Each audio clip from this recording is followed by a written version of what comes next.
नमस्कार विद्यार्थी मित्रांनो, कसे आहात? तुम्ही मागचा व्हिडिओ बघितला असेल, जो गणित भाग 1 वर होता. आपण प्रकरण 1 वर म्हणजे रेषीय समीकरणांवर चर्चा केली होती आणि त्यातली गणितही मी तुम्हाला सोडवायला सांगितली होती. आशा आहे तुम्ही ती सोडवली असतीलच. मी तुम्हाला सांगितल्याप्रमाणे तुम्ही दोन वेगवेगळ्या वह्या तयार केल्या असतील, गणित 1 आणि गणित 2, आणि त्यामध्ये तुम्ही ती गणित भाग 1 मध्ये तुम्ही केलेली असतीलच. छान. मित्रांनो, आता आपण गणित 2 भागाकडे वळतोय. त्यामधलं पहिलं प्रकरण जे आहे समरूपता, ते आपण पाहणार आहोत. त्याला सिमिलॅरिटी असं म्हटलं जातं. तर हे जे प्रकरण आहे, हे देताना मी थोडासा विचार असा केलाय की दोन्ही भाषेत देण्याचा प्रयत्न केलाय, म्हणजे मराठी आणि इंग्रजीमध्ये, जेणेकरून जी मुलं इंग्रजी माध्यमाची आहेत तर त्यांनाही थोडंसं समजायला बरं पडेल. मित्रांनो, समरूपता म्हणजे काय? समरूपता म्हणजे काय हे समजताना अत्यंत सोपी गोष्ट आहे. त्या शब्दामध्येच तो अर्थ दडलेला आहे. समरूपता म्हणजे सारखं रूप असणार आहे. उदाहरणार्थ, आपण आपला फोटो काढतो पासपोर्ट साईजचा, आणि फोटोग्राफर तो आपला किंवा फोटो स्टुडिओवाला आपल्याला तो जो फोटो तो वेगवेगळ्या साईज मध्ये तो दिलेला जातो. म्हणजे स्टॅम्प साईज पासून अगदी मोठ्या साईज पर्यंत तो फोटो असतो, पोस्टकार्ड साईज पर्यंत, पण त्यात आपणच असतो. हे सगळे जे फोटो आहेत सगळ्या वेगवेगळ्या साईजचे, ते सगळे समरूप आहेत. किंवा तुम्ही एखाद्या इमारतीचा मॉडेल बघितलं असेल, म्हणजे खरी इमारत आणि ते मॉडेल जे आर्किटेक्ट तयार करतो, या दोन्ही समरूप आकृती आहेत किंवा समरूप प्रतिकृती आहेत. मित्रांनो, लक्षात ठेवा, समरूपता म्हणजे सारखं रूप असणार किंवा सारखं रूप असलेल्या आकृत्या. इथे आपल्याला इयत्ता 10वी मध्ये मात्र त्रिकोणांची समरूपता बघायची. मित्रांनो, ती बघताना सुरुवातीला आपण एक गुणधर्म बघणार आहोत.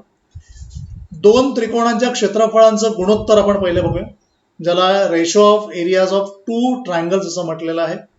तुम्हाला स्क्रीनवर दिसत आहेत, हे दोन त्रिकोण आहेत, त्रिकोण एबीसी आणि त्रिकोण पीक्यूआर. आणि या दोन्ही त्रिकोणांकडे तुम्ही नीट न्याहाळून पाहिलं तर तुम्हाला दिसेल, या दोन त्रिकोणांना जो पाया आहे, म्हणजे एबीसीचा पाया बीसी आहे तर उंची एडी आहे, आणि पीक्यूआर या त्रिकोणाचा पाया क्यूआर आहे. तर हा विशालकोन त्रिकोण असल्यामुळे त्याच्या शिरोबिंदूतून मी लंब टाकलाय बघा, शिरोलंब पीएसचा, आणि त्याचा नाव आता जो पाया आहे, आता त्याची जी उंची आहे ती पीएस आहे. मित्रांनो, आपण या दोन त्रिकोणांच्या क्षेत्रफळांचा जो गुणोत्तर घेतलं तर ते आपल्याला असं दिसेल, एरिया ऑफ त्रिकोण एबीसी भागिले एरिया ऑफ त्रिकोण पीक्यूआर बरोबर त्रिकोण एबीसीचं क्षेत्रफळ काय तर आपल्याला माहिती आहे, आपण लहानपणापासून शिकलेलो आहे, 1/2 पाया गुणिले उंची. म्हणजे इकडे 1/2 पाया आपला बीसी आहे तर बीसी येईल, गुणिले उंची आपली एडी आहे तर एडी येईल. त्याचप्रमाणे खाली त्रिकोण पीक्यूआर आहे, त्याचं क्षेत्रफळ 1/2 पाया याचा क्यू आर आहे. लक्षात ठेवा, इकडे गडबड करायची नाही आहे, क्यू एस पाया घ्यायचा नाही, कारण आपण तो जो एस आपण जो घेतलेला आहे, जी उंची घेतलेली आहे ती आपल्या सोयीसाठी घेतलेली, त्यामुळे पाया येईल क्यू आर आणि उंची येईल पी एस. यामधलं 1/2 कॅन्सल होईल, म्हणजे आपल्याला फक्त मिळेल बीसी गुणिले एडी भागिले क्यू आर भागिले पी एस. आपल्याला हा जो गुणधर्म मिळाला किंवा ह्या दोन त्रिकोणांचं क्षेत्रफळांचं गुणोत्तर जे आहे हे तुम्हाला चटकन लक्षात येईल की त्यांच्या संगत पाया आणि उंची यांच्या गुणोत्तराच्या प्रमाणात असते. मित्रांनो, यामध्ये दोन अटी आहेत.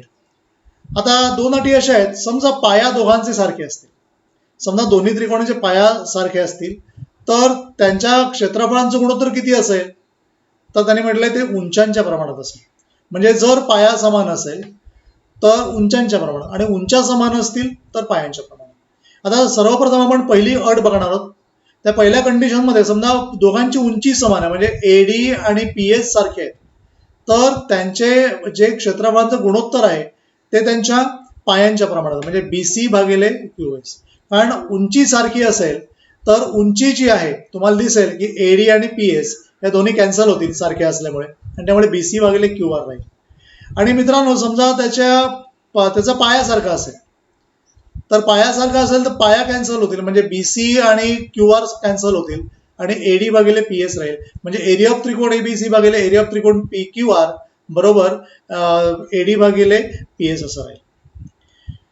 यानंतर आपण एक गणित बघूया, यावर आधारल्यामुळे तुम्हाला लक्षात येईल.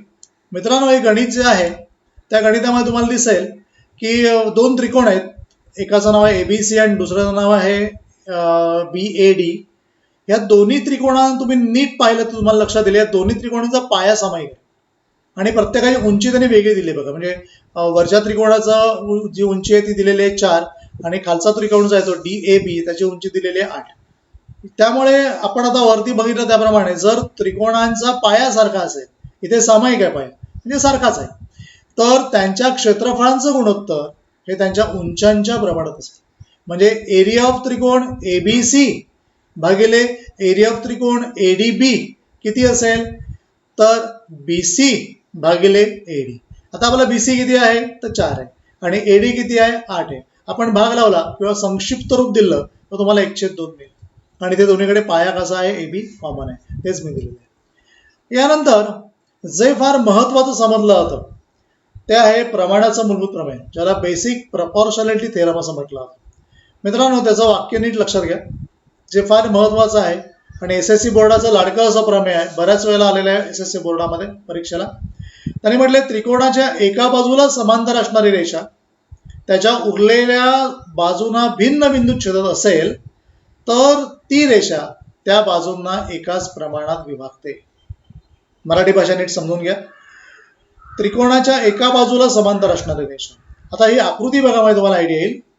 मित्रांनो, ही आकृती तुम्ही नीट बघितली तर तुम्हाला कळेल की इथे एक त्रिकोण दिलेला आहे ABC, बरोबर आहे. ही जी एक रेषा आहे, रेषा L नावाची, ही रेषा पाया BC ला समांतर आहे आणि ती रेषा या त्रिकोणाला AB मध्ये, बाजू AB ला P मध्ये आणि बाजू AC ला Q मध्ये छेदते बघा. आता अशी जर रेषा असेल जी रेषा समांतर आहे पायाला, तर त्यामुळे जे दोन तुकडे पडत आहेत AP आणि PB, AQ आणि QC, हे प्रमाणात असतात. म्हणजे AP भागिले PB बरोबर AQ भागिले QC असं हे तुम्हाला मिळेल. आणि आपल्याला मित्रांनो हे सिद्ध करायचं आहे या प्रमेयामध्ये, प्रमाणाच्या मूलभूत प्रमेयामध्ये. त्याला इंग्रजीमध्ये BPT असं शॉर्ट फॉर्म पण त्याला दिलेला आहे, बेसिक प्रपोर्शनॅलिटी थिअरम. नीट लक्षात घेऊन बघा मित्रांनो. आता पहिल्यांदा आपण एक रचना करूया, PC जोडूया आणि BQ जोडूया. आता आपल्याला चटकन दिसेल की तिथे दोन त्रिकोण आपल्याला दिसत बघा. एक आहे APQ आणि दुसरा आहे PQB दिसला. हे दोन त्रिकोण तुम्हाला दिसत आहेत बघा. शांतपणे बघा. हा वरचा त्रिकोण दिसतोय APQ, म्हणजे बोलण्याकडे लक्ष द्या, आणि दुसरा दिसतो आहे PQB, बरोबर आहे. या दोन्ही त्रिकोणांचा शिरोबिंदू जो आहे तो Q आहे, म्हणजे उंची सारखी आहे, आणि यांचे पाये जे आहेत, म्हणजे APQचा पाया आहे AP आणि BPQचा पाया आहे PB. त्यामुळे ह्या दोन त्रिकोणांचं क्षेत्रफळांचं गुणोत्तर जे आहे ते त्यांच्या पायांच्या प्रमाणात असेल. म्हणजे AP भागिले PB असं येईल, तेच दाखवले बघा स्क्रीनवर. नीट बघा. एरिया ऑफ त्रिकोण APQ भागिले एरिया ऑफ त्रिकोण PQB बरोबर AP भागिले PB, कारण यांची क्षेत्रफळ पायांच्या प्रमाणात आहेत, कारण उंच्या समान आहेत. म्हणून तिथे एक वाक्य लिहिलं आहे, क्षेत्रफळे पायांच्या प्रमाणात. तसंच सेम आपल्याला दुसऱ्या दोन त्रिकोणाबद्दल पण म्हणता येईल. त्रिकोण APQ उजवीकडे बघा त्या आकृतीच्या, आणि दुसरा आहे PQC. या दोन्ही त्रिकोणाचं पण तेच आहे, उंची जी आहे ती समान आहे, कारण शिरोबिंदू तो दोघांचा P आहे, त्यामुळे तिथेही पायांच्या प्रमाणात असेल. या दोन्ही त्रिकोणाचं क्षेत्रफळ म्हणजे एरिया ऑफ त्रिकोण APQ भागिले एरिया ऑफ त्रिकोण PQC बरोबर AQ भागिले QC असं येईल, कारण तेच असेल. या प्रत्येकाला मी 1 आणि 2 असं नाव दिलेलं आहे. मित्रांनो, आता आपण दुसऱ्या दोन त्रिकोणांचा विचार करणार आहोत. हे दोन त्रिकोण तुम्हाला त्याच आकृतीमध्ये दिसतील, जे विशालकोन त्रिकोण आहेत, तुम्हाला सहज दिसत आहेत. एकाचं नाव आहे BPQ आणि दुसऱ्याचं नाव आहे PQC. दिसले का? हे दोन्ही त्रिकोण जे आहेत मित्रांनो, ते दोन समांतर रेषांमध्ये आहेत बघा, कारण रेषा PQ आणि रेषा BC हे समांतर आहेत. त्यामुळे हे दोन्ही त्रिकोण समांतर रेषांमध्ये आहेत. मग या दोन्ही त्रिकोणांची जी उंची आहे ती सारखी आहे, आणि शिवाय दोघांचा पाया समान आहे बघा PQ. म्हणजे मित्रांनो, जर असं असेल की जर दोन त्रिकोणांचा पाया पण सारखा आहे आणि उंची पण सारखी आहे, तर त्यांची क्षेत्रफळ समान असतील. कारण दोन त्रिकोणांचं क्षेत्रफळ काय असतं, 1/2 पाया गुणिले उंची. म्हणजे पाया आणि उंच्या समान असतील तर त्यांचे क्षेत्रफळ समान असतील. म्हणजेच हे जे दोन विशालकोन त्रिकोण तुम्हाला दिसत आहेत, BPQ आणि PQC, यांची क्षेत्रफळ सारखी असतील. म्हणजे मगाशी आपण जे वरती म्हटलं होतं, हे जे दोन आपण वरच्या 1 आणि 2 आपण जे नंबर दिले त्याची जी डावी बाजू आहे त्यामधले आपण विचार केला असेल तर हे दोन्ही डावी बाजू सारखे येतील. म्हणजे एपीक्यू भागिले पीक्यूबी आणि एपीक्यू भागिले पीक्यूसी हे दोन्ही सारखे असतील. कारण ह्यातला एरिया ऑफ त्रिकोण पीक्यूसी आणि एरिया ऑफ त्रिकोण पीक्यूबी दोन्ही सारखे आहेत आत्ताच म्हटल्याप्रमाणे. त्यामुळे या दोन्ही क्षेत्रफळ यांची सारखी असतील. स्क्रीनवर तुम्हाला दिसतंय बघा. आणि दोघांच्या उंच्या पण समान आणि पाया पण समान. आणि असं असेल तर एरिया ऑफ त्रिकोण ए पी क्यू भागिले एरिया ऑफ त्रिकोण पी क्यू बी बरोबर एरिया ऑफ त्रिकोण ए पी क्यू भागिले एरिया ऑफ त्रिकोण पी क्यू सी असेल. 1, 2 आणि 3 वरून आपण मुद्दाम त्याला कारण दिलेलं आहे. आणि हे जर दोन्ही सारखे असतील तर वरच्या 1 आणि 2 आपण चटकन असं म्हणू शकतो की म्हणून एपी भागिले पी बी बरोबर एक्यू भागिले क्यू सी 1 आणि 2 वरून झालं आपलं. हेच आपल्याला सिद्ध करायचं प्रमाणाचा मूलभूत प्रमेय. म्हणजे जर त्यांनी म्हटल्याप्रमाणे मी परत वरती येतो, जर रेषा पी क्यू ही समांतर असेल पायाला तर हे जे दोन तुकडे पडतात एपी भागिले पी बी बरोबर एक्यू भागिले क्यू सी यांचं प्रमाण सारखं असतं. मित्रांनो आपण थोडंसं पुढे जाऊया. आणि पुढे जाताना तुम्हाला मी काही मूलभूत गोष्टी सांगणार आहे त्या तुम्ही लक्षात ठेवायच्या. त्यातलं सगळ्यात पहिलं जे आहे ते आपण प्रमाणाचा मूलभूत प्रमेय बघितलं, ज्याला आपण बीपीटी म्हटलेलं आहे, ते आपण लक्षात ठेवूया. हा त्रिकोण मुद्दामून मी असा घेतलाय, असं झोपवलाय किंवा असा आडवा ठेवलेला आहे, मुद्दामून तसा त्रिकोण नाही घेतलाय, पण हरकत नाही. इथे पी क्यू समांतर आहे बघा एसीला. असं असेल तर बीपी भागिले पी ए बरोबर बीक्यू भागिले क्यू सी असेल. नंबर 1 ची गोष्ट लक्षात ठेवायची जी आता तुम्हाला शिकवली. आता या प्रमाणाच्या मूलभूत प्रमेयाचा व्यत्यास काय असेल? बरोबर उलटा. जर बाजू समांतर असतील तर बीपी भागिले पी ए बरोबर बीक्यू भागिले क्यू सी असेल. पण समजा उलट असेल, आता दुसरी आकृती बघा, तुम्हाला दिसेल याच्यामध्ये नंबर 2 बघा, प्रमाणाच्या मूलभूत प्रमेयाचा व्यत्यास. आता इकडे त्याने असं दिलेलं आहे की पी एस भागिले एस क्यू बरोबर पीटी भागिले टी आर असेल. म्हणजे जर बाजू प्रमाणात असतील तर एस टी ही समांतर असली पाहिजे क्यू आरला, तेच दिलेलं आहे प्रमाणाच्या मूलभूत प्रमेयाचा व्यत्यास. हा मी काही सिद्ध करून दाखवत नाहीये, कारण तुम्हाला एसएससी बोर्डामध्ये व्यत्यास विचारले जाणार नाही, त्याच्यावर झालेली गणित मित्रांनो तुम्हाला विचारले जाणार. तिसरी एक गोष्ट आपण बघणार आहोत, त्रिकोणाच्या कोन दुभाजकाचा प्रमेय. हे प्रमेय मी इथे तुम्हाला फक्त दाखवतोय मित्रांनो. हे प्रमेय नीट लक्षात घ्या काय प्रकारे. ह्या प्रमेयाकडे तुम्ही नीट लक्ष देऊन बघितलं तर तुम्हाला असं दिसेल की दिसलंय, थोडस वरती घेतो मी अजून. त्रिकोण एबीसी आहे बघा. या त्रिकोण एबीसीचा कोन जो बी आहे, कोन एबीसी आहे, त्याचा दुभाजक आहे बीडी. आणि हा जो बीडी आहे हा या कोनाचा दुभाजक आहे. त्रिकोण एबीसी मध्ये हा त्याचा दुभाजक आहे कोन बीचा. आणि असा दुभाजक असेल तर त्याच्यावरून आपण एक गुणधर्म मांडू शकतो, एक प्रमेय मांडू शकतो की बी ए भागिले बी सी बरोबर एडी भागिले डी सी. तुम्ही या आकृतीमध्ये नीट बघा, ए बी भागिले बी सी बरोबर एडी भागिले डी सी.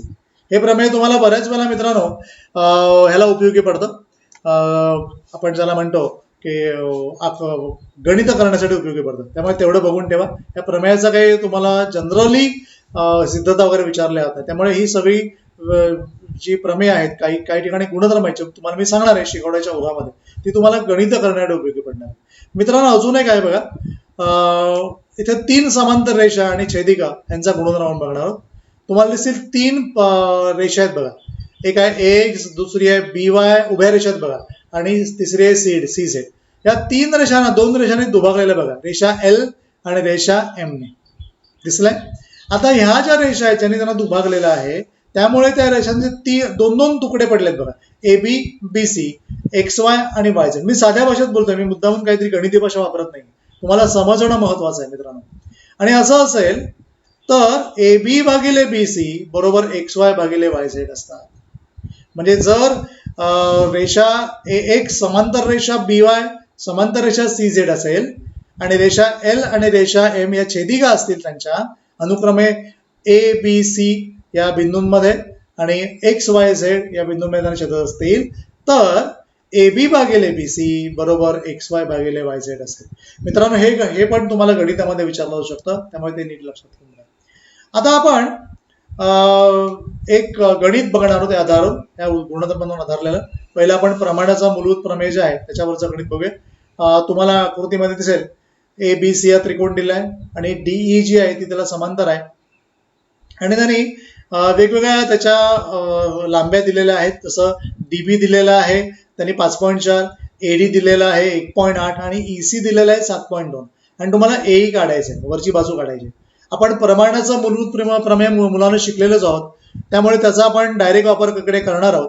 तुम्हाला दिसेल की यामध्ये एडी भागिले डीबी बरोबर एई भागिले ईसी असेल प्रमाणाचं मूलभूत प्रमेय.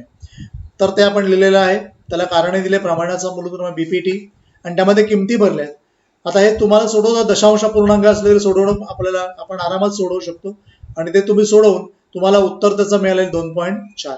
हे कसं सोडवायचं हे तुम्ही आरामात जाणता कारण तुम्ही 10वीत बसलेले मुलं आहात तर एही तुम्ही शोधू शकणार. असं एक गणित तुम्हाला विचारू शकतील. आता हे सगळी मापन सेंटीमीटर मध्ये आहेत त्यामुळे एई बरोबर 2.4 सेंटीमीटर असं आहे. मित्रांनो अजून एक गणित आपण बघूया म्हणजे तुमच्या अजून लक्षात येईल. हे जे गणित आहे दुसरं हे तुम्हाला कोणत्या गुणधर्मावर आधारित आहे असं वाटतंय? बरोबर आहे. आता तुम्ही वरती कोणत्या गुणधर्म पाहिलात? प्रॉपर्टी बघितली बरोबर. त्रिकोणाच्या कोन दुभाजकाचा गुणधर्म अगदी बरोबर त्यावर आधारलेला आहे. ही आकृती अशी मुद्दाम अशी आडवी तिडवी दिली आहे तुम्हाला फसवायला, पण फसवू नका. आपला फॉर्म्युला तयार आहे. आपला गुणधर्म आपल्याला माहिती आहे की आर पी भागिले आर क्यू बरोबर पी एस भागिले एस क्यू अगदी बरोबर तोच फॉर्म्युला आहे.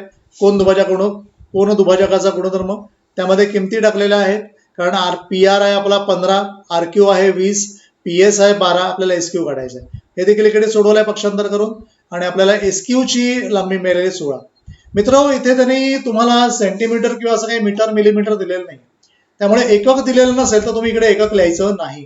वर एकक दिलेलं होतं 2.4 सेंटीमीटर असं म्हणून आपण सेंटीमीटर म्हटलं.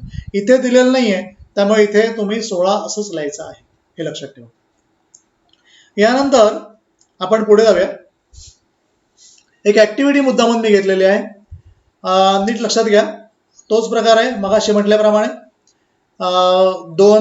3 समांतर रेषा आहेत ए बी सी डी आणि ई एफ आणि त्यांना उभ्या 2 रेषांनी छेदलेलं आहे आणि इथे त्यांनी दिलेलं आहे एसी बरोबर 5.4, सीई बरोबर 9 आणि पीडी बरोबर 7.5.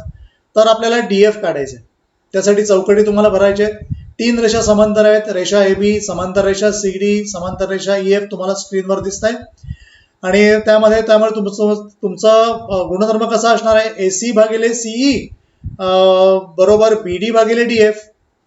भरा किमती 5.4 भागिले 9 बरोबर अमुक अमुक काय असेल ते भागिले डीएफ आणि हे तुम्ही सोडवू शकणार आहात. मित्रांनो मी तुम्हाला सांगितलं एक वही तयार करून ठेवा. हा व्हिडिओ बघताना किंवा व्हिडिओ बघितल्यावर परत बघताना तुम्ही हे गणित सगळे लिहिणार आहात. मी शिकवताना आता काही लिहू नका फक्त बघून ठेवा आणि हे तुम्ही सोडवून तुम्ही आरामात हे गणित करू शकणार आहात. जरी डेसिमल पॉईंट असला तरी घाबरण्याची गरज नाही. मित्रांनो अजून एक पुढचा मुद्दा तुम्हाला सांगायचा आहे. जशा आपण एकरूपतेच्या कसोट्या अभ्यासल्या इयत्ता 9वी मध्ये 8वी मध्ये त्याप्रमाणे मित्रांनो आपण इथे त्रिकोणांच्या समरूपतेच्या कसोट्या आपण अभ्यासणार आहोत. समरूपतेच्या कसोट्या काय प्रकार आहे तो समजावून घ्या. 3 कसोट्या जनरल त्याने दिलेल्या आहेत. Test of similarity of triangles असं म्हटलंय. आता यामध्ये समरूपतेची पहिली कसोटी आहे कोको कसोटी. याला कोको कसोटी म्हटली तरी चालतं कारण जर त्रिकोणांचे 2 कोन एकरूप असतील तर तिसरा ऑफकोर्स एकरूप असणारच त्यामुळे आपण कोणते 2 कोन दाखवले तरी चालणार. ही कसोटी काय बघा मी पहिल्यांदा तुम्हाला जे शब्दामध्ये दिले ते सांगतो. 2 त्रिकोणांच्या शिरोबिंदू मधील दिलेल्या एकाच एक संगतीनुसार होणारे संगत कोन जर एकरूप असतील तर ते 2 त्रिकोण एकरूप समरूप असतात. तुम्ही बघाल यामध्ये 2 त्रिकोण तुम्हाला दिसतात स्क्रीनवर. त्रिकोण एबीसी आणि त्रिकोण पीक्यूआर. यामध्ये त्रिकोण एबीसी मधला कोन बी आणि पीक्यूआर मधला कोन क्यू एकरूप आहेत. त्याचप्रमाणे कोन सी आणि कोन आर एकरूप आहेत. असे जर 2 त्रिकोणामधले 2 कोन संगत कोन जर एकरूप असतील तर हे 2 त्रिकोण जे आहेत ते समरूप असतात. तेच बाजूला मी तुम्हाला बोललो तेच त्यांनी बाजूला लिहून दाखवलेलं आहे. एकाच एक संगतीमध्ये एबीसी पीक्यूआर आणि कोन ए एकरूप कोन पी, कोन बी एकरूप कोन सी, एकरूप कोन क्यू आणि तसं असेल किंवा तिसराही कोन तुम्ही घेऊ शकता. कोन सी एकरूप कोन आर, आणि जर ते असं असेल तर दोन त्रिकोण जे आहेत एबीसी आणि पी क्यू आर हे समरूप असतील. मित्रांनो, पुढची जी कसोटी आहे ती आहे बाकोबा कसोटी. ही बाकोबा कसोटी अत्यंत सोपी आहे. यामध्ये दोन त्रिकोण तुम्हाला दिसत आहेत, त्रिकोण के वाय एम आणि त्रिकोण आर एस टी. मित्रांनो, दोन त्रिकोणाच्या शिरोबिंदूंच्या एकाच एक संगतीनुसार त्यांच्या संगत बाजूंच्या दोन जोड्या एकाच प्रमाणात असतील आणि त्या बाजूंनी समाविष्ट केलेले कोण एकरूप असतील तर ते दोन त्रिकोण समरूप असतात. उदाहरणार्थ इकडे दोन त्रिकोण घेतलेत मी तुम्हाला सांगितल्याप्रमाणे. या दोन त्रिकोणामध्ये तुम्हाला दिसेल की कोन आय, कोन एल आणि कोन एस हे एकरूप आहेत, आणि शिवाय त्यांच्या ज्या बाजू आहेत म्हणजे के एल 1 आहे, आर एस 1.5 आहे, एल एम 2 आहे आणि एस टी 3 आहे. म्हणजे एकाच एक संगती जर आपण बघितली नीट तर के एल भागिले आर एस आपण केले तर 1/1.5 येईल, आणि एल एम भागिले आपण एस टी केले तर 2/3 म्हणजे पुन्हा तेच येईल 1/1.5 येईल. म्हणजे या दोन्ही जी गुणोत्तर आहे ते दोन्ही सारखी आली. म्हणजे जर दोन त्रिकोणांच्या बाजू त्यांचं गुणोत्तर सारखं असेल वर म्हटल्याप्रमाणे, त्या जर एकाच प्रमाणात असतील आणि जर त्यांच्यामधला समाविष्ट केलेला कोन म्हणजे कोन एल आणि कोन एस हे जर एकरूप असतील तर हे दोन त्रिकोण जे आहेत ते समरूप असतील. मित्रांनो, आपण आता तिसरी कसोटी बघूया. त्याला त्यांनी म्हटलंय बाबा कसोटी. नीट लक्षपूर्वक बघा. यामुळे तुम्हाला दिसेल, त्याला आपण एस टेस्ट ऑफ सिमिलॅरिटी असंही म्हणतो.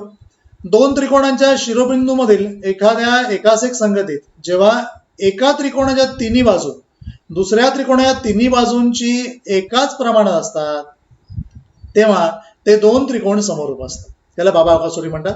तुम्हाला आकृतीमध्ये दिसतील दोन त्रिकोण आहेत. एक त्रिकोण पी क्यू आर आहे, दुसरा एक्स वाय झेड आहे, आणि त्यांच्या बाजू ज्या आहेत म्हणजे पी क्यू भागिले वाय झेड, क्यू आर भागिले एक्स वाय, पी आर भागिले एक्स झेड हे जर प्रमाणात असतील तर ऑफकोर्स हे दोन त्रिकोण जे आहेत त्रिकोण पी क्यू आर हे समरूप असतील त्रिकोण झेड वाय एक्स ला. आता समरूप त्रिकोणांचे गुणधर्म जे आहेत, प्रॉपर्टीज ऑफ सिमिलर ट्रायंगल्स, ते आपण बघणार आहोत. जर पहिला आपण बघूया गुणधर्म. कोणताही त्रिकोण हा स्वतःशी समरूप असतो.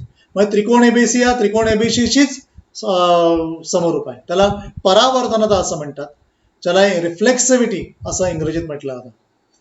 दुसरा गुणधर्म, जर त्रिकोण एबीसी हा त्रिकोण डीईएफ शी समरूप असेल तर डीईएफ हा त्रिकोण एबीसी शी समरूप असतो.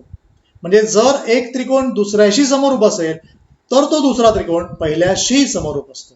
याला सममितता किंवा सिमेट्री असं म्हटलं जातं. आणि तिसरा गुणधर्म म्हणजे जर त्रिकोण एबीसी हा त्रिकोण डीईएफ शी समरूप असेल आणि त्रिकोण डीईएफ हा त्रिकोण जी एच आय शी समरूप असेल तर त्रिकोण एबीसी हा त्रिकोण जी एच आय शी समरूप असतो. याला संक्रामकता किंवा ट्रान्झिटिव्हिटी असं म्हणतात. म्हणजे पहिला त्रिकोण दुसऱ्याशी समरूप असेल, दुसरा त्रिकोण तिसऱ्याशी समरूप असेल तर पहिला त्रिकोण हा तिसऱ्याशी समरूप असणारच. मित्रांनो, याच्यावर आपण एक गणित करणार आहोत. तुम्हाला खाली दिसेल एक आकृती तुम्हाला दिसते, पाठ्यपुस्तकातलं गणित आहे, आणि यामध्ये त्यांनी म्हटलेलं आहे की हे जे दोन त्रिकोण आहेत ते कोणत्या कसोटीनुसार समरूप असतील हे आपल्याला काढायचं. त्रिकोण समरूप आहेत का ते पहिल्यांदा बघूया. तुम्ही नीट या आकृतीकडे बघितलं तर तुम्हाला दिसेल दोन त्रिकोण तुम्हाला तिकडे दिसतात. पहिला मोठा त्रिकोण आहे एबीसी आणि त्यामध्ये छोटासा त्रिकोण तुम्हाला दिसतोय CDE.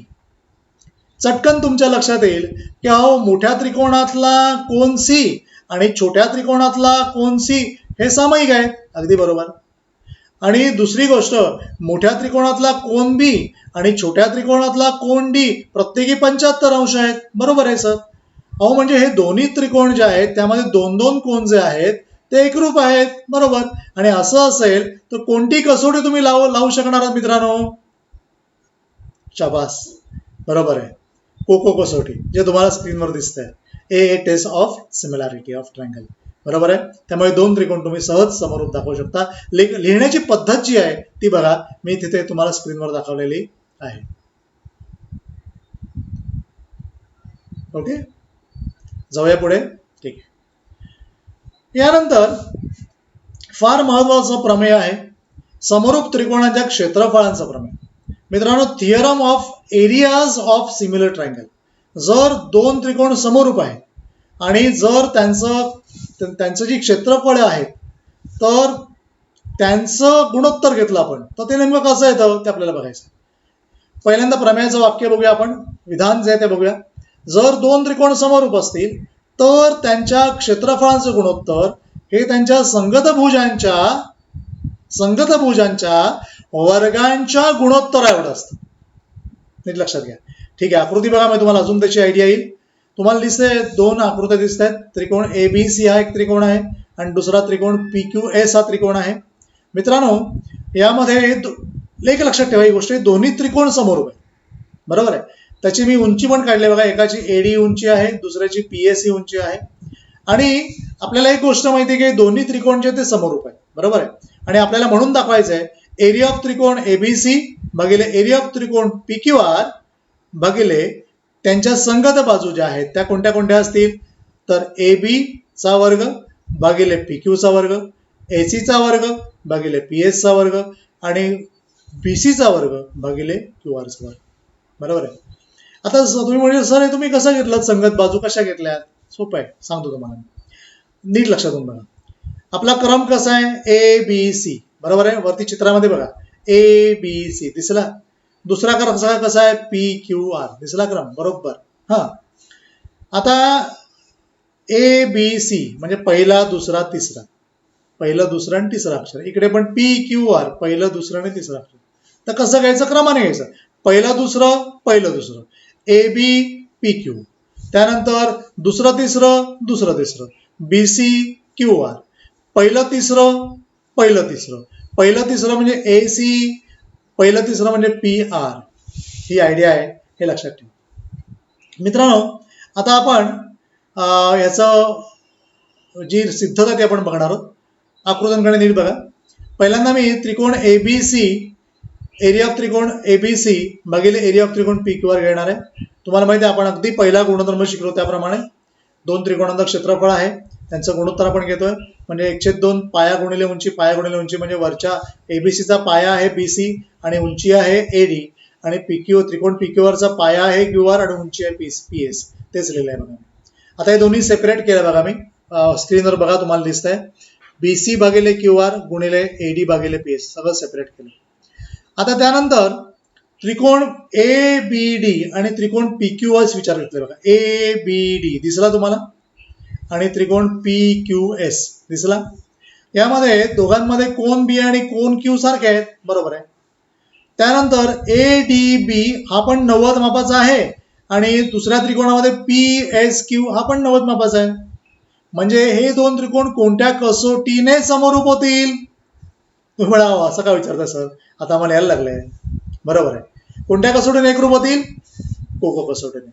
Okay, AA test of similarity, अगदी बरोबर. त्यामुळे दोन त्रिकोण समरूप झालेले आहेत. आणि हे जर दोन त्रिकोण समरूप असतील, त्रिकोण ABD समरूप त्रिकोण PQS, तर मी तुम्हाला आता शिकवलं नाही का, पहिला दुसरा दुसरा तिसरा म्हणजे AB भागिले PQ, BD भागिले QS, AD भागिले PS, तसं इकडे होईल. तेच त्याप्रमाणे लिहिलंय बघा, बरोबर आहे. त्यातला बघा त्यांनी एक गाळलेला आहे, मला वाटतं BD जो आहे तो त्यांनी लिहिलेला नाही, हरकत नाही, तो तुम्ही लिहिला तरी चालणार आहे. त्याचप्रमाणे दुसरे जे दोन त्रिकोण आहेत, म्हणजे त्या आकृतीमध्ये बघा त्रिकोण ADC आणि त्रिकोण PSR, हे तुम्हाला दोन त्रिकोण समरूप दाखवायचे. हे पण त्याचप्रमाणे तुम्हाला समरूप दाखवता येतील, कारण या दोन त्रिकोणामध्ये कोन R आणि कोन C समोर एकरूप आहेत, कारण तुम्हीच सांगितलंय आम्हाला दोन त्रिकोण मोठे समरूप आहेत. त्यानंतर कोन S आणि कोन D हे प्रत्येकी 90 आहेत, त्यामुळे हे दोन त्रिकोण देखील कोको कसोटीने समरूप होतील, बरोबर आहे. आणि त्यामुळे यामध्ये पण तोच प्रकार तुम्हाला बघायला मिळेल. मित्रांनो, आता जर मोठे त्रिकोण आपण विचारात घेतले, म्हणजे अख्खा त्रिकोण ABC आणि त्रिकोण PQR, तर त्यांची एकाच संगती कशी असेल तुम्हाला शिकवायला मी आत्ता त्याप्रमाणे, बरोबर आहे. AB भागिले PQ, BC भागिले QR, AC भागिले PR, तेच लिहिलंय बघा, दिसलं, बरोबर आहे. आणि मग आपण या दोघांचाही विचार केला आणि दोघांचा विचार करून आपण 1 आणि 3 वरून लिहिलं आहे एडी भागिले पी एस बरोबर बीसी भागिले क्यू आर. तुम्ही आकृती पुन्हा व्यवस्थित बघितलं तुम्हाला काय. आणि असं असेल तर एरिया ऑफ त्रिकोण एबीसी भागिले एरिया ऑफ त्रिकोण पी क्यू आर बरोबर बीसी भागिले क्यू आर गुणिले एडी भागिले पी एस बरोबर बीसी भागिले क्यू आर बरोबर बीसी भागिले क्यू आर बरोबर म्हणजेच बीसीचा वर्ग भागिले क्यू आरचा वर्ग असे. आणि याचप्रमाणे तुम्ही एबी वर्ग भागिले पी क्यू वर्ग बीसी वर्ग भागिले क्यू आर वर्ग दाखवू शकता. मित्रांनो, तुम्ही परत एकदा आकृती बघितली तर तुम्हाला ही आयडिया येऊ शकेल की कशा प्रकारे तुम्ही हे करू शकणार. हे परत आकृती बघा, हवं त्या आकृती तुम्ही पानावर काढून बघा आणि मग जे पुढचं जे दाखवतोय मी हे 2, 3 आणि पुढचं जे एकदम लिहिलंय ते तुम्हाला त्यावरनं समजू शकेल. आकृती समोरासमोर असेल, आमने सामने असतील तर तुम्ही आरामात ते करू शकणार आहात. आता मित्रांनो, यावर आधारलेला एक्झरसाइज आपण करणार आहोत. यामध्ये मी मुद्दाम तुम्हाला काही गणित दिलेत. त्रिकोण एबीसी एक समरूप त्रिकोण पी क्यू आर असेल आणि एबी भागिले पी क्यू दोनाच तीन असेल तर खालील चौकटी पूर्ण करा. ऍक्टिव्हिटी आहे म्हणजे एरिया ऑफ त्रिकोण एबीसी भागिले एरिया ऑफ त्रिकोण पी क्यू आर. आपण आत्ताच शिकलो वरच्या प्रमेयामध्ये, जर 2 त्रिकोण समरूप असतील तर त्यांच्या क्षेत्रफळांचं गुणोत्तर हे त्यांच्या संगत बाजूंच्या वर्गांच्या प्रमाणात असतं. म्हणजे एबी वर्ग भागिले पी क्यू वर्गाला. मग माझा एबी काय आहे, एबी भागिले पी क्यू माझे काय आहेत 2/3 आहे. म्हणजे एबी वर्ग भागिले पी क्यू वर्ग म्हणजे संपूर्ण एबी भागिले पी क्यूचा वर्ग. मग एबी भागिले पी क्यू माझे काय 2/3 आहेत म्हणजे 2/3 कंसाचा वर्ग म्हणजे 2चा वर्ग आणि भागिले 3चा वर्ग. पुढे तुम्हाला करता येऊ शकणार.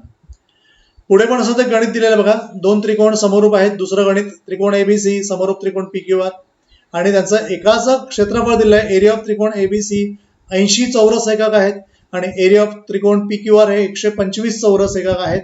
असं असेल तर तुम्ही खालच्या चौकटी पूर्ण करायच्या आहेत. आत्ता सांगितलं त्याप्रमाणेच एरिया ऑफ त्रिकोण एबीसी भागिले टिंब तुम्ही भरू शकणार आहात.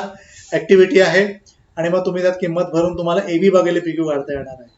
It up to you. Okay, ठीक आहे. खालची गणित पण त्या प्रमाणाच आहेत, ती व्यवस्थित बघा पॉज करून. ओके, तिसरं गणित बघा. 2 समरूप त्रिकोणी क्षेत्रफळ दिले 225 चौरस सेंटीमीटर आणि 81 चौरस सेंटीमीटर. जर लहान त्रिकोणाची एक बाजू 12 सेंटीमीटर असेल तर मोठ्या त्रिकोणाची संगत बाजू काढा. मोठ्या त्रिकोणाची संगत बाजू काहीतरी माना x वगैरे. म्हणजे 225 भागिले 81 बरोबर 12चा वर्ग भागिले x चा वर्ग. सोडवा. तुम्हाला सगळं ते व्यवस्थित लिहावं लागेल मी वर दाखवल्याप्रमाणे. दुसरंही गणित तसं त्याचं 4 नंबरचा बघा. 2 त्रिकोण समभुज त्रिकोण आहेत. एरिया ऑफ त्रिकोण एबीसी भागिले एरिया ऑफ त्रिकोण डीएफ आणि त्यांचं जे प्रमाण आहे क्षेत्रफळाचं ते 1/2 आहे. तर एबी 4 असेल तर डीई किती असेल. परत तोच प्रकार एरिया ऑफ त्रिकोण एबीसी भागिले एरिया ऑफ त्रिकोण डीएफ बरोबर एबीचा वर्ग भागिले डीईचा वर्ग. किमती त्यामुळे टाका, तुम्हाला उत्तर मिळणार आहे. 5 गणित बघा. या 5व्या गणितामध्ये तुम्हाला असं दिसेल की इकडे एक आकृती दिली बघा मी. यामुळे तुम्हाला असं दिसणार आहे मित्रांनो की दिसली आकृती. डीईएफ नावाचा त्रिकोण आहे. याच्यामध्ये पीक्यू जी आहे रेषा ती समांतर आहे डीईला आणि एक ऍक्टिव्हिटी आहे त्यामुळे तुम्ही त्याप्रमाणे ती करायची. एरिया ऑफ त्रिकोण पीक्यू एफ जो आहे तो 20 एकक आहे. 20 चौरस एकक त्याला म्हणता येईल आपल्याला. आणि पी एफ जो आहे तो 2 ऑफ डीपी आहे म्हणजे डीपीच्या दुप्पट आहे. म्हणजे डीपीला आपण एक्स म्हटलं तर आपल्याला पी एफला 2x म्हणावं लागेल. आणि असं असेल तर त्यांनी म्हटलंय एरिया ऑफ चौकोन डीपी क्यू ई काढा. आकृतीमध्ये नीट बघा. चौकोन डीपी क्यू ई यासाठी मित्रांनो त्यांनी एक तुम्हाला ऍक्टिव्हिटी दिलेली आहे पूर्ण पाठ्यपुस्तकातलीच आहे. नीट बघा. त्यामध्ये तुम्हाला दिसेल एरिया ऑफ त्रिकोण पी क्यू एफ 20 चौरस एकक आहे. पी एफ डीपीच्या दुप्पट आहे पण डीपीला आपण एक्स म्हणलं तुम्हाला मघा सांगितल्याप्रमाणे तर तुमचा जो पी एफ आहे तो 2x होईल. डीई बरोबर डीपी अधिक बॉक्स तुम्हाला भरायचं आहे बरोबर आहे. आणि मग बॉक्स अधिक बॉक्स काय येईल बरोबर 3x बरोबर आहे. x अधिक 2x बरोबर आहे तुमचं बरोबर. त्याप्रमाणे तुम्हाला करता येणार आहे. आणि मग 2 त्रिकोण घेतलेत बघा एफ डीई आकृतीमध्ये बघा. त्रिकोण एफ डीई आणि त्रिकोण एफ पी क्यू दिसले. त्रिकोण दिसले. शाबास, दिसायलाच पाहिजे.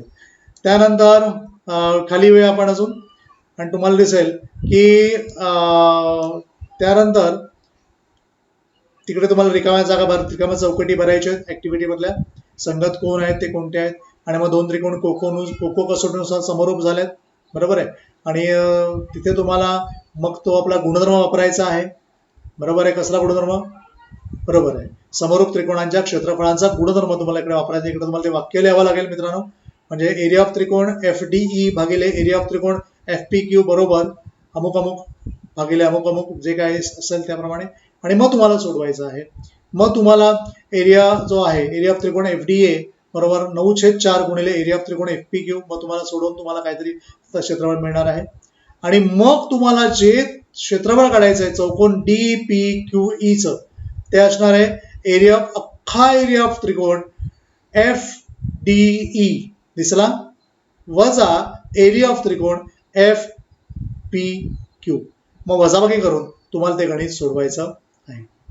मित्रांनो, ह्यातले जी गणितं आहेत, जी ऍक्टिव्हिटी बेस आहेत, मी तुम्हाला आता करायला दिली ती तुम्हाला शांतपणे करावी लागतील. तुम्ही वही केली असेल तर त्या वहीमध्ये तुम्ही ती सोडवा, प्रामाणिकपणे सगळी गणितं सोडवा.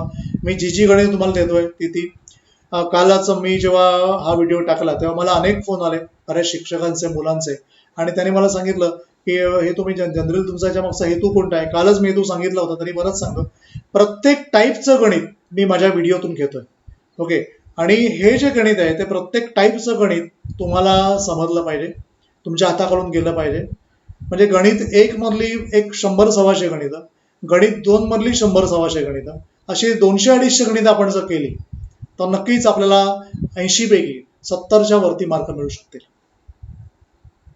कारण बाकीची पण गणित आहेत ते आपण नंतर बघणार. मी काही प्रश्नपत्रिका तुमच्याकडनं नंतर सोडवून घेणार आहे ओघामध्ये. पण हा जो बेस आहे हा तुम्ही तयार करणं मित्रांनो अत्यंत गरजेचं आहे. त्यामुळे ही जी गणित आहेत, आता आज आपण जे गणित 2 मधलं पहिलं प्रकरण बघितलं समरूपता किंवा सिमिलॅरिटी, ते तुम्ही व्यवस्थित अभ्यासा. परत तुम्ही तुमच्याकडे युट्यूब चॅनल आहे माझं, त्याला सबस्क्राईब केलं असेल तर सबस्क्राईब करा. आणि तुमचे जे मित्रमैत्रिणी इतर शाळांमधले असतील त्यांनाही तुम्ही हे पाठवायला माझं का नाही, कारण बऱ्याच लोकांनी काल मला विचारलं सर हे पाठवू का आम्ही, पाठवा म्हटलं, हरकत नाही. काही असं काही नाही. सगळ्या मुलांसाठी मी बनवलेलं आहे. महाराष्ट्रामधले जेवढी मुलं आहेत तेवढ्यांपर्यंत हे पोहोचलं पाहिजे यासाठीच मुद्दा मी बनवला. त्यामुळे तुम्ही आरामात ते पाठवू शकता. त्या पाठवायला अजिबात काही हरकत नाही, माझी तरी काही हरकत नाहीये. तुम्ही पाठवा. सगळ्यांपर्यंत हे मटेरियल गेलं पाहिजे. फ्री ऑफ कॉस्ट आहे. त्यामुळे हे व्हिडिओ सगळे फ्री तुम्हाला अवेलेबल करून देतोय आणि स्पेशली तुमच्यासाठी बनवलेले आहेत. त्यामुळे त्याचा उत्तम उपयोग करून घ्या मित्रांनो, आणि अभ्यास करत राहा. उद्या परत आपण भेटूया. तोपर्यंत धन्यवाद. All the best. Thank you very much.